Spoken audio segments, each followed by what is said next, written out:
Hello, everyone, and welcome to the Live Through Jesus podcast with Courtney Gilmore.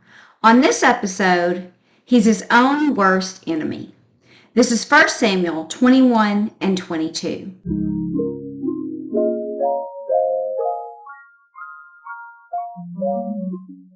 Have you ever known someone that is their own worst enemy? It's like you can have everything you want if you just get out of your own way. It's like everything, you're just sabotaging yourself every second. That's what Saul is doing to himself. God wanted him to be the king of Israel. And he gave him David, who was going to lift his spirits whenever he was down, who was going to be a great warrior for him. He could have been the king of Israel, and he could have had great success through David, his servant. But instead, he just couldn't get out of his own way. He was trying to hold on to his own power so tightly that he ended up losing his power. And that can happen to all of us if we don't recognize who gave us these great gifts in the first place and release them to him, entrust our lives to him, then we can risk losing it all. So if you'll remember on our last episode, Saul has decided that he's going to kill David. And so David is on the run. And that's where we pick up in chapter 21 this week. When he left the place where the king was staying, then he took shelter in the land of Nob. And this is a town that is between Bethlehem and Gibeah, and it is where the priestly town resided after Shiloh was destroyed. Shiloh was the priestly city until the high priest and his sons did evil in the eyes of the Lord, and God killed all three of them. So Eli and his sons Hophni and Phinehas, all three died on the same day, and the city was destroyed. But Phinehas had a son, and his son Ahimelech was the priest of Nob whenever David ran there. And so Ahimelech sees David. He knows exactly who he is because he's been there multiple times with the king's servants. But he doesn't see the whole entourage as he normally does. And so he's like worried. What is going on? Why is David here by himself? And David lies to the priest and he says, I've been sent here on a secret mission. And then he goes on to tell the king, and I left in such a hurry that I don't have any provisions for my journey. And so we are hungry now. And so I wonder if maybe you have some food for us. And the priest is like, well, I don't have any food that I'm supposed to be giving to just ordinary men. The only food that I have here is the showbread, but that is meant only for the priests. They're the only persons that are supposed to eat it. But maybe because you've been sent on a mission by the king, and because you're hungry, and because we're supposed to be eating this bread today anyway. It's supposed to be exchanged out. The way that it would work is that the bread would sit on the table in the temple until for a week, and then every week it was changed out. And when it was changed out, the priest would eat it. And so he's like, it's time for us to eat it anyway. You're not normally supposed to eat it, but if you meet all the requirements of the priest, like, you're clean and all of those things, then I guess I could give you our bread in order for you to have some food. So David took the bread and ate it and gave it to the people that were there with him. David told the priest, also left in such a hurry that I didn't have time to grab my sword. Do you happen to have a sword here for me? And he was like, well, the only sword that we have is the sword that you used to kill Goliath, Goliath's sword. It's wrapped up in memory of our victory in the battle here in the temple. But since you're the one that used it to kill him anyway, then yeah, sure, I can give you that sword. And then after David got the sword, we find out that one of Saul's herdsmen is also there in the temple. So he sees David. But he doesn't know anything's going on between Saul and David, so he doesn't tell on him. So this servant is there to make a vow to God. But he's a foreigner from the tribe of Esau. who has adopted God as his own God and follows Jewish law. And so he's there to make this vow to God, but presumably he got stuck there at the temple because he didn't have time to travel back to his land before the Sabbath. The rule was that you could not travel on the Sabbath because that was considered too much work, and they're not supposed to work on the Sabbath. And so he is stuck there and can't travel. David is arriving just as the Sabbath day is approaching. So they're both there at the same time. And then the showbread is replaced on the Sabbath, and now he's able to eat it. And so we learn that they see each other, but he doesn't say anything. He doesn't give him away because he doesn't know anything's going on with them.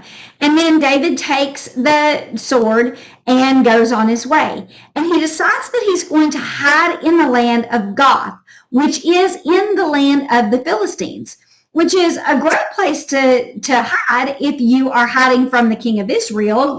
Hide in the land of his enemies because he's never going to look for you there.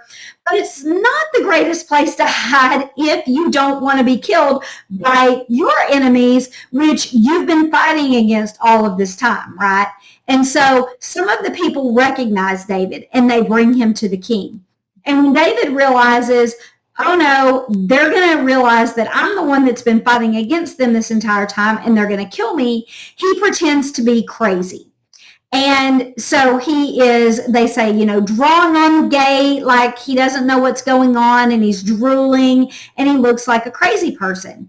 And the king falls for it. He's like, yeah, this guy's no threat to me. He's lost his mind. No wonder he's in our land. He doesn't know what's going on.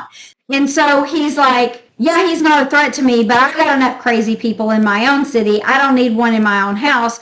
And so he sends David away. And then David goes to the land of Judah and hides in the cave of Adullam. Well, at this point, his family realizes where he is, and they go to join him. And then word gets out, and a lot of people begin to join him. People who are also running from the king, or who are just outcasts. They don't feel seen or heard by the king of Israel, and they want to follow David instead. They feel like he cares about them, and maybe King Saul doesn't care about them, and so they become his followers. Well, in the meantime, David is like, I'm worried for my parents. They're going to get caught up in all of this, and I don't want them to get killed because of me. And so he takes his parents to the land of Moab, which the Moabites, they had also been, dealing with some, but it wasn't so much of a fight between the Moabites as the Moabites just wanted to control them. And so he's like, I think I can trust these people with my parents. They're not going to kill them. They're just going to be in control of them and fine by me, because right now I can't trust my parents with the king. And so he takes them to the land of Moab and entrusts them to the king of Moab. And then he goes back to the cave and he stays there until the prophet Gad says, you need to run to the forest of Judah. And so he does that. Well, in the meantime, Saul has realized, people have to know where David is by this point. And he calls all of his servants together and he's like, not only do you probably know where he is, but you had to have known about the plot that he had with my son Jonathan to escape. And so what did David promise you in order for you to keep your mouth shut? Did he promise to give you fields and vineyards if he killed me and took over? Did he promise to give you military positions? What is it that he promised you? And this is when the foreigner who saw him in the temple, Doge, when he actually says, hey, I actually saw David. I didn't know about this plot, but I saw him in the temple, and I saw Ahimelech, the priest, give him food and give him a sword. And so the king summons Ahimelech and all the rest of his family, who were also priests, to him. And then he addresses him and says, why were you giving food and weapons to my enemy? And the priest is like, what are you talking about, your enemy? He's your most trusted servant. Like, I've seen him here a million times. As far as I knew, what he was telling me was true. He was on a secret mission sent here by you. He's your son-in-law. He has been your best warrior all of this time. And so as far as I'm concerned, he was your most trusted servant. I had no idea that y'all were having any problems. I just assumed that what he told me was true. But Saul doesn't trust him. He doesn't believe the priest. And so he orders that he be killed. But the king's bodyguards are not willing to kill the priest. And so he says, don't you do it. You do it. Kill him for me. You tattled on him, now you kill him. And he does. Not only does he kill him, but he kills all the priests. It says 85 priests that day that he kills. So he was willing as a foreigner to do something that the Israelites were not willing to do, right? And then he goes a step further and he goes to that town and he completely wipes it out. It says he devotes it to total destruction, killing every living thing in that town.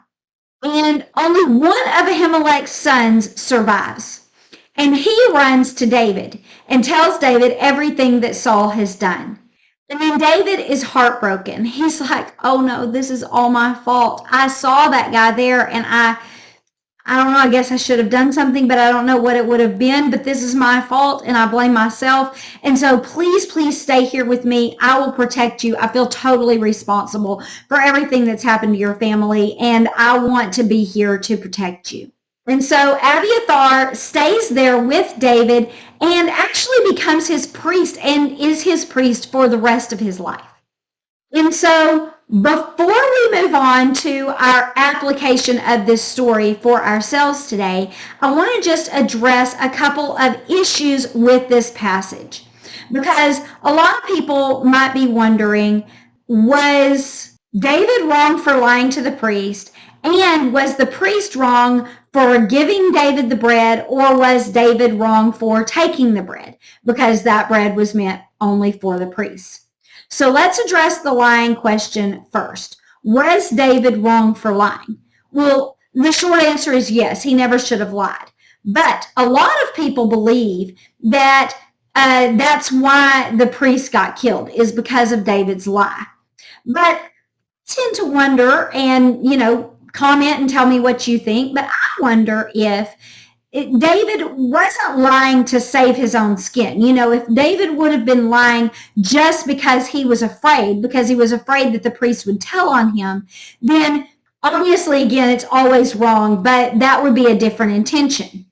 I'm wondering if he wasn't lying to protect the priest, to keep the priest from having to choose between him and the king, because everybody that has chosen David so far, which if the priest knew the whole story, he would have to choose David because Saul is the one who's in the wrong. And everyone that's chosen David so far, the king has been very angry with, but he hasn't killed them because it's his own children. But he would surely kill the priest. So maybe he's trying to protect the priest by not making him make that choice and then giving him plausible deniability whenever, if Saul ever finds out. Maybe that's what David is doing. And so does that make it right if David had good intentions? It doesn't, right? It doesn't make it right, even though David had good intentions, because he should have trusted that if God had, anointed him as the future king of Israel, then God would have to save his life, right? He can't make him the king if he's dead. And so David should have just trusted that God was going to fulfill his promise, meaning that he would definitely save his life, and he wouldn't have to worry about this, and just done what he was supposed to do and trusted God with the outcome. That's what David should have done.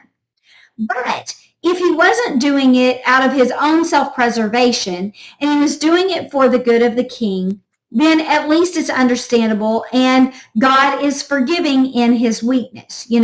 He's not supposed to lie because Jesus tells the people that Satan is the ultimate liar, right? He is the first deceiver, and he's the one that is deceiving David into thinking that he can't trust God enough to save him, right? And so he is the first deceiver, and anyone that is lying after Satan is just following in Satan's footsteps. And so we're aligning ourselves with Satan instead of with God when we lie. And so it's never okay to do that. But at least, we can think maybe he wasn't wrong on two accounts by lying and having bad intentions for it, trying to save his own skin. Maybe he was at least, trying to not hurt the priest. That is at least something, right? And, maybe I'm wrong on that, but I think that that is a possibility. And so then what about the showbread? Was it wrong for David to take the showbread, or was it wrong for the priest to give it to him? And this is a little more difficult question, because in 1 Samuel 22:10, when Doge is reciting the story to the king, he says that the priest inquired of God and then gave the bread and the sword to David. And that kind of gives the impression that he prayed about it first. Before he gave this to David, he asked God permission. And maybe God gave permission to, forego this normal law for special circumstances. God has the power to do that. And so maybe he did that. Or maybe he just prayed for David like he always prays for David and made the decision on his own. In that case, the king would have been wrong to do that. But in the other case, then David would have just been, again, wrong for lying to him. And so the king is doing it under false pretense, right? And then in Matthew 12, Jesus, whenever the Pharisees are condemning his disciples for making food, is what they say, by walking by and grabbing a head of grain and rubbing it between their hands and popping it in their mouth as they're going about their teaching. When the Pharisees are trying to catch Jesus, doing something wrong on the Sabbath by making food on the Sabbath, working on the Sabbath, then Jesus tells this story about David and how David ate the showbread, breaking Sabbath rules because he was hungry. And he says, you hold David in high esteem, yet you're gonna, correct me, the one who made the law in the first place. Like, what are you thinking? The law is made for you. There's a purpose for the law. The law is so that you can rest on the Sabbath. It's not meant to be a burden for you where we can't just grab some grain and pop it in our mouth on the Sabbath. And David did something much worse than popping it in his mouth, and you don't have a problem with him. So does that mean that Jesus doesn't have a problem with him? Is Jesus saying that it was okay because David did it for a good reason and, we're not supposed to be holding so closely to the letter of the law? Or was he just using it as an example to the people saying, you hold him in high esteem, yet I'm doing something less than him and you're trying to condemn me? What is Jesus doing here? I tend to think that Jesus isn't making a judgment on David one way or the other here. I think he's just using him as an example, and he's not commenting and saying whether he thinks that David was right or wrong, because that's not the point. What he's trying to say is whether he is right or wrong, and he is not wrong. And so I think he's just kind of using it as a point to say to the Pharisees, and he's not giving us an answer one way or the other. And then in the story here in 1 Samuel, he's also not giving us one way or the other a decision on the matter. And so our lesson, I think, here today is not to, focus on something that the writer of the passage, nor Jesus himself, focuses on, because that's not the focus. The focus is, what is Saul doing wrong? What has Saul been doing wrong, and is he continuing to do wrong all throughout? That is what the real focus is. It has nothing to do with David. And so that's where we're going to place our focus, is on what Saul is doing wrong. Saul was willing not only to kill the priests, but to wipe out the entire priestly town when he wasn't even willing to wipe out the Amalekites when God commanded him to. That command to wipe out every living thing of the town was only given to the worst of offenders. God did not command that in every battle that they had.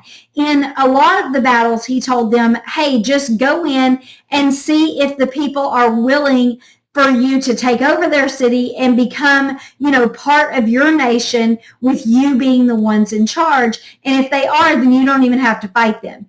And if they aren't, then you fight them, but you don't kill every living animal and every living person. You only kill the soldiers. And the only people that he said to kill every single person and wipe out the whole town is the towns that were so evil that they had no hope. If he left anyone alive at all, then they were going to come back and continue to fight against him. And that is the command that he gave about the Amalekites, because they were completely evil. And God had promised years ago that he was going to wipe them out. But Saul wouldn't even do that with them. And yet he is willing to do that, not with God's enemies, but with his own enemies, because these priests had done something personal against him, not against God. When it had to do with God's enemies, he was perfectly willing to save some of them. And so this brings us to Saul's wrong all along, right? Is that he has always been more focused on himself than he is on God or on the nation of Israel. And that's why God took the nation away from him, because he's like, you're not focusing on me. You're not carrying things out in the way that I'm asking you to. And you care more about your own power and your own prestige than you do about this nation itself.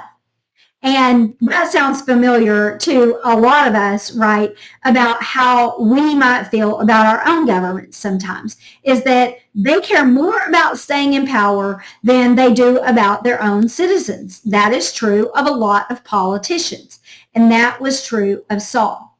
And so that's the reason God said, you don't deserve this kingdom. You shouldn't be in charge of these people because you don't care about the people, you care about yourself. And you don't care about me, and so I'm going to take this away from you. And the sad part is that if he would have just obeyed God, he could have kept the kingdom. God wanted to give Saul his kingdom, but he wasn't willing to obey him in order to keep it. And then the sad thing about David is that David was willing to play the harp and lift his spirits anytime that he was feeling down. David also was willing to fight for him and bring him complete victory and success.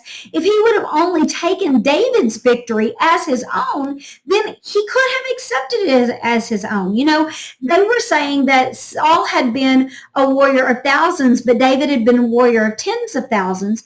But all Saul would have had to do is say, yeah, but he's fighting on my behalf. I'm the king now, so I don't fight anymore. And so I gave you victory in the beginning. Now David is bringing victory on my behalf for my whole kingdom. And then he could have taken credit for David's victory. That's all he would have had to done. And he could have kept all of it. But instead, he got in his own way, right? He couldn't help himself. He couldn't let David, fight on his behalf. He couldn't follow God's laws. He had to hold on to all of it himself. He had to have complete, total control. Have you ever been in that situation? Have you ever been in a situation where you want to have all the control? You don't want to relinquish any of it to God. You don't want to relinquish any of your, glory to someone else and let them do this, even though it does reflect good on you. You can't even, allow that. That is a temptation for us all at some times when we get into a position of power or, have a little bit of control. Sometimes we don't want to give it up. But the irony is that if he would not have been willing to do all these evil things to keep his power, he would have kept his power. And if he wasn't turning against David, he could have kept David on his side, and then he would have had everything.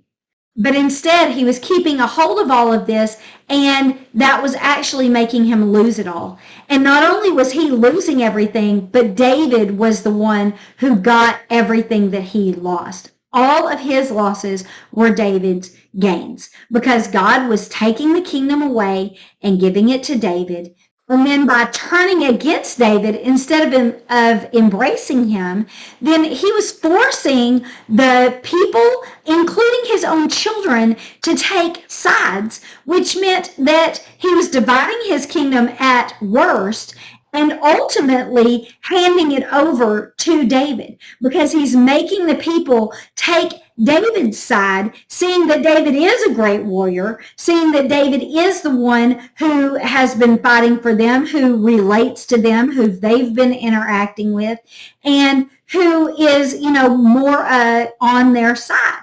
That's how they're seeing him. And so he's forced his own children to take David's side. He's forcing the people to take David's side, all because he wouldn't embrace David. Because he was against David, he made the people against him. And because he wasn't for God, he made God against him. By trying to kill David and by killing the priests, he has pushed some of the people into David's hands already. There are some people already following David, and they'll ultimately be willing to fight for him. So he's, in essence, giving David an army, and he has already given him a priest because the only priest that is alive is now in David's hand. So he doesn't have anybody who is God's representative on his side anymore. All of the priests and David are on God's side, and he is against him. So he has no one. Even though David doesn't officially have the kingdom yet, everything is going in that direction. The people are beginning to go with David. He's beginning to get an army. He's got a priest already. Everything is going for David and against Saul. And it's all because Saul was trying to hold on to power in any means necessary, right? And that's what happens to all of us. If we are willing to hold on to something by any means necessary, then we risk losing every single bit of it. Especially if we're trying to hold on to power and prestige and influence, right? We are risking losing it all. Even great gifts from God can be taken away from us if we are trying to hold them away from him, the one who gave them to us. James 1:17 says that he is the giver of all great gifts. And so he's the one that gave those things to us, and yet we're withholding them from him. Don't expect to be able to hold on to them for very long if you're going to withhold them from the person who gave them to you in the first place. We have to remember who has given us these things if we want to hold on to them. And God told the people this before they ever even entered the promised land. In Deuteronomy 8, beginning in verse 11, he says, "Beware that you don't forget me when you get to this new land." And then he says, "Lest when you have eaten and you are full, and you've built beautiful houses, and you dwell in them, and when your herds and your flocks multiply, and your silver and your gold are multiplied, and everything that you have is multiplied, when your heart is lifted up, and you forget the Lord your God who brought you out of the land of Egypt from the house of bondage, who led you through the great and terrible wilderness, in which there were fiery serpents and scorpions, and thirsty land where there was no water, who brought you water from the flinty rock, who fed you in the wilderness with manna, which your fathers didn't know, that he might humble you and that he might test you to do you good in the end. And then when you say in your heart," so when you forget that person, that God that did all these things for you, and you say in your heart, "My power and the might of my hand have gained this wealth," you shall remember your God, for he is the one that gives you power to get that wealth. He will establish his covenant before you. So don't forget him, because if you do, then God will testify against you. And just as the nations that God destroyed before you, you will also perish. because you weren't obedient to God's voice. And so don't think, don't think for a second that the things that you have are by your own power or by the might of your own hand, because they're not. God has given you every single thing that you have. And so you can't hold on to it so tightly that you hold it away from him. We have to be willing to give our entire lives up to God. We have to hold on to these things with a very loose hand, because God is the one who is ultimately in control of those things. He's the one who we have to trust our lives with. In Matthew 25, Jesus tells this parable about a man, and it says that the kingdom of heaven is like this. When this man who is in charge of a kingdom, he entrusts his 3 servants with different amounts of money. And this money is called talents. And so he gives one of his servants 5 talents, and another 2 talents, and another 1 talent. And each one of them goes and invests their talents and gets more, except one that had 1 talent. And he goes and buries that talent because he doesn't want to risk losing it. And when the ruler of the land comes back, he sees the man that has the 5 talents, and that he's gotten 5 more talents in this time. And he says, well done, good and faithful servant. You've been faithful with little. Now I will put you in charge of much. And then he sees the one that he gave 2 talents to, and he's gotten 2 more, and he tells him the same thing. And then when he gets to the other guy, the one that had 1 talent, who has buried it, he says, why didn't you invest this? If you would have invested this in the bank, then I would at least have what I gave you plus interest. But you were stupid. You didn't spend my money wisely. I entrusted you with something, and you didn't take good care of it. You didn't multiply it. And so I'm going to take away what I gave you, and I'm going to give it to the guy that has 10 talents, because he knows what to do with it. And he ends that passage by saying that anyone who has, more will be given to him, and he will have an abundance. But from him who doesn't have, even what he has will be taken away.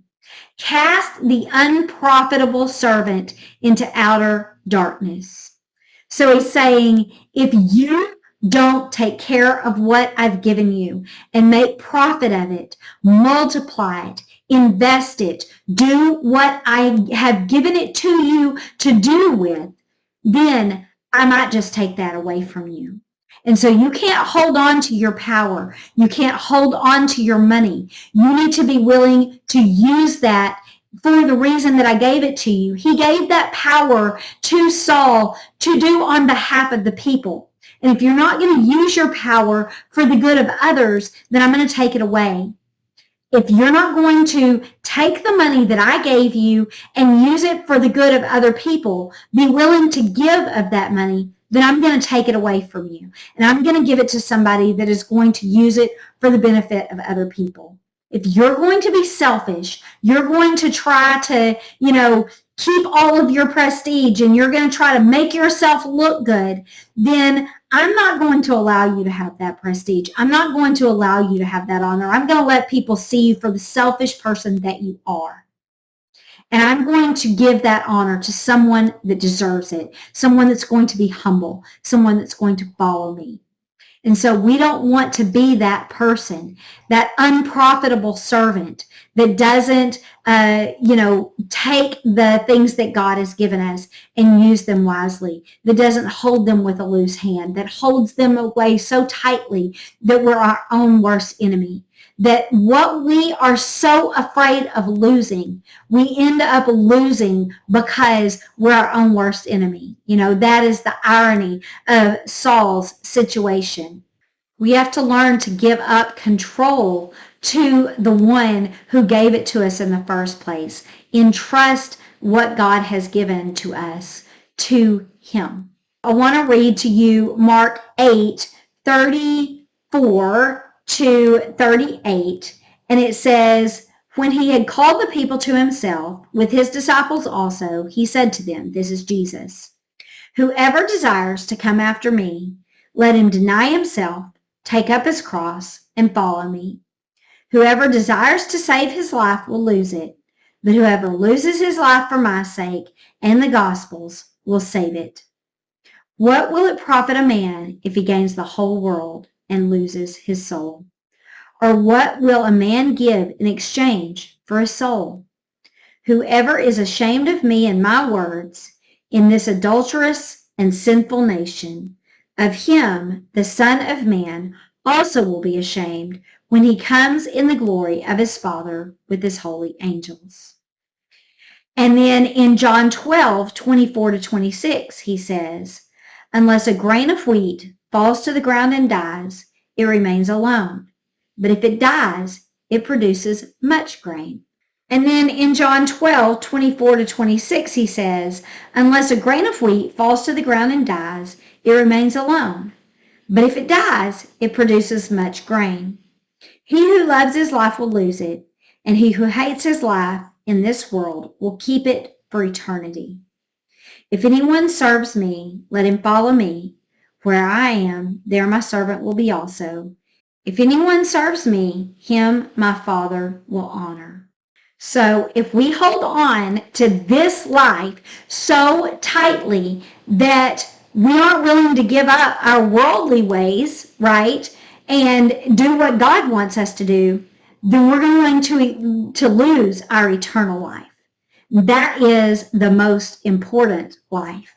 And so sometimes we are so worried about keeping the things that we want, the worldly things that matter to us. And God's like, if you're so worried about those things, you can keep those things, but they're going to die with you. But if you will worry about eternal things, about the things that matter to me, then you will live on.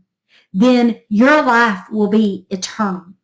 And so this is the paradox. We think that we need to hold on to all of these things because we're not going to get them back. But God's like, let go of the worldly things. They don't matter anyway. They're going to die. They're temporary. But the only thing that is eternal is me and the things that belong to me. And if you want eternal life, then you need to hold on to those things. And if you're so worried about all of the things that you have, that you're willing to sell your soul, you're willing to do anything to keep them like Saul was, then you're going to lose them. And not only that, but you're going to lose your whole soul. And so we have to be willing to entrust our lives to God and everything that he's given us, every good and perfect thing that we have in this world is from him. And so we have to be willing, even if it's good, we have to be willing to hold it in a loose hand and entrust it to the one who gave it to us in the first place. And only then will we truly be free to enjoy those gifts that God has given us, because we won't be burdened by, trying to hold on to it. Saul was not happy, right? Saul was not at peace. He had no joy, and he ended up losing his family. He lost everything because he was worried about holding on to it. He made himself miserable because he was trying to hold on to something that he couldn't hold on to. And so the only way we're going to be able to enjoy what God has given us is to, let it go. That is the way we get the freedom to enjoy the things that he's given to us. In 1 Corinthians 6:19-20, it says, do you not know that your body is a temple of the Holy Spirit who is in you, whom you have from God? You are not your own. You were bought at a price. Therefore, glorify God in your body and in your spirit, which is God's. You are not your own. You were bought at a price. Jesus gave his life for you. So what are you willing to give to him? Can you not give your life to him since he's given his life for you? I mean, that's the least we can do, right? And so God's given us everything. Be willing to give back to him. Don't be like Saul and be your own worst enemy. That's the lesson today. So make sure you subscribe so you don't miss the next episode. And then if you want this written lesson, go to LivethruJesus.substack.com and you can purchase these lessons for $6 a month or $60 a year.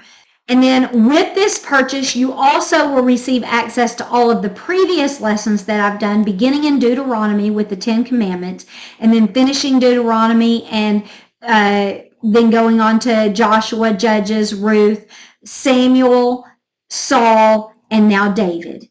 And the great thing about digital studies is all of these scriptures are linked, so you can just click on them and then you can change them to whatever version you want. You can read them right there on your device. And also, if you want to do this with a group, if you want to do a Bible study with a group of people and do one of these as your study, then this is the cheapest way to do it, digital, because you don't have to each buy your own book. You can get one subscription and then just print out all of the materials. And it is a monthly subscription, so you're not just buying one book, but you can cancel at any point. And so you can just, do it for a month or 2 or 3 or however long you want to continue to either do these studies for yourself or do multiple studies with a group. So that is one option. If you don't want this study to pay for, then still join Substack for free, because I also do a separate blog post with each one of these lessons, and that's totally free, and it's emailed to you just like the lessons are. The lessons will be emailed to you each week, and then you get access to the previous ones. And then it's the same thing with the blog post, but they're free. And so you get one blog post sent to you whenever I finish each one of these lessons. And then you can also see all of the past blog posts. And then I also teach those blog posts on a separate YouTube and podcast channel called LivethruJesus Weekly Devotions. And so I'd love for you to subscribe to that also, because you don't have to read them or anything. I just teach them, but it's much shorter because you're not going through the whole lesson. You're just getting the application part of it. So I hope that you will join me in one of those ways, either at Substack as a free or a paid subscriber, or on YouTube as a subscriber on YouTube or podcast, so that you can continue to read the Bible with me and study and learn. Also, join me on social media at LivethruJesus on all of the social media platforms, and then I'll just see you back next week. Thanks, and have a good day.